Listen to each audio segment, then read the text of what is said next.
मेरे प्यारे बच्चों, गुड मॉर्निंग। आज आपका ऑनलाइन की पहली क्लास में हार्दिक स्वागत एवं अभिनंदन है। आइए हम अपने संस्कृत क्लास के पहले पाठ की तरफ आते हैं। जैसा कि आप जानते हैं, प्रत्येक कार्य के प्रारंभ से पहले हमें ईश्वर की वंदना करनी चाहिए और हम करते हैं।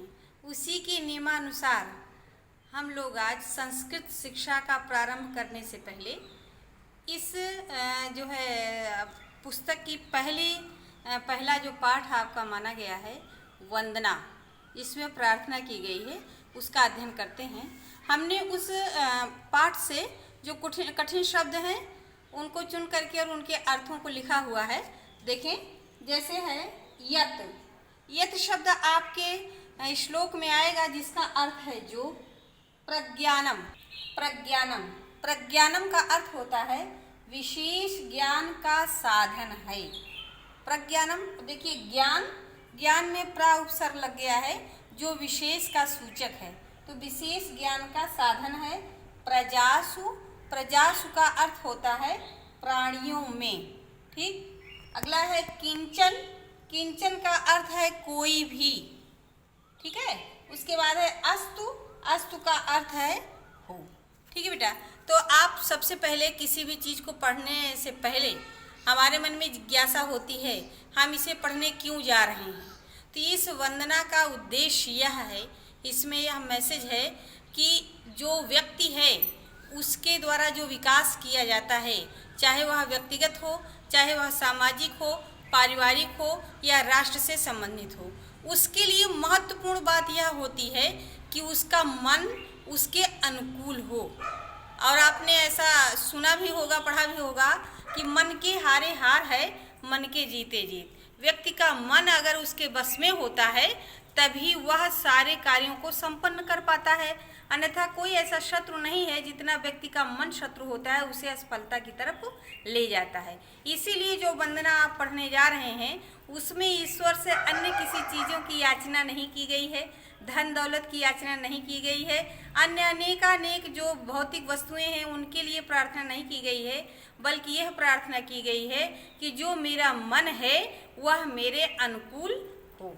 और जब मन मेरे अनुकूल होगा, हमारे अनुसार होगा, तो वह हमें भटकाएगा नहीं और हम अपने उद्देश्य को आसानी से प्राप्त कर लेंगे। तो देखिए श्लोक है आपका, देखिए यत प्रज्ञानम उत्चेतो धृतिश्चा यत् ज्योतिरंतर अमृतम प्रजासु यस्मन्न ऋते किंचन कर्म क्रियते तन्मे मनः शिव संकल्पमस्तु। ठीक है, तो इसके एक एक शब्द की मीनिंग यहाँ पर लिखी हुई है। यत, देखिए संस्कृत जो होता है उसको संधि करके लिखा जाता है, दो तीन शब्दों का मेल करके लिखा जाता है। तो उसमें आपको क्या करना होता है, उन शब्दों को अलग अलग कर दीजिए, आपको पढ़ने में आसानी होगी। जैसे यत, यत लिखा हुआ है, प्रज्ञानम, उत, आप पुस्तक में देखेंगे तो ये तीन शब्द मैंने निकाल दिए, यत, प्रज्ञानम, उत, चेतो, धृतिश्चा। ठीक है, यत ज्योतिर अमृतम प्रजासु यस्मन न ऋते, यस्मन उसके बाद ना अलग कर दीजिए, ऋते किंचन कर्म क्रियते तन्मे मनः शिव संकल्पमस्तु। एक एक शब्द का अर्थ है। यत का अर्थ है जो, प्रज्ञानम विशेष ज्ञान का साधन है, कौन, मन। जो हे प्रभु, जो मेरा मन विशेष ज्ञान का साधन है और सामान्य ज्ञान का साधन है। ठीक है, जो धैर्य रूप है, धैर्य रूप है, जो प्राणियों के भीतर अमर ज्योति है। यह ज्योतिर अमृतम प्रजासु, प्रजासु मतलब प्राणियों के अंदर, जो प्राणियों के अंदर ज्योति के समान सदैव जलता रहता है। ये नहीं कि सुबह आपके अंदर मन है और शाम को नहीं है, नहीं, जो हमेशा आपके अंदर विराजमान रहता है। यस्मन ऋते, यस्मन जिसके, किसके, मन के, ऋते अभाव में, जिसके अभाव में किंचन कर्म न क्रियते, कोई भी कर्म हम नहीं कर सकते हैं। किसी भी काम को करने के लिए हमारा मन हमारा सहयोग करे, यह अनिवार्य है। तो हे प्रभु, हमारी यह प्रार्थना है कि तन में मना, ऐसी विशेषताओं से युक्त जो मेरा मन है शिव संकल्प मस्तु। शुभ संकल्प वाला हो, अच्छा संकल्प वाला हो, अच्छा सोचने वाला हो, हमारे अच्छे रास्ते की तरफ हमें ले जाए। इस प्रकार से हमने आपको वंदना में जो श्लोक दिया गया है उसका अर्थ बताया। आपको विदित ही है कि इसका शब्दार्थ भी लिखा है और अर्थ भी लिखा है।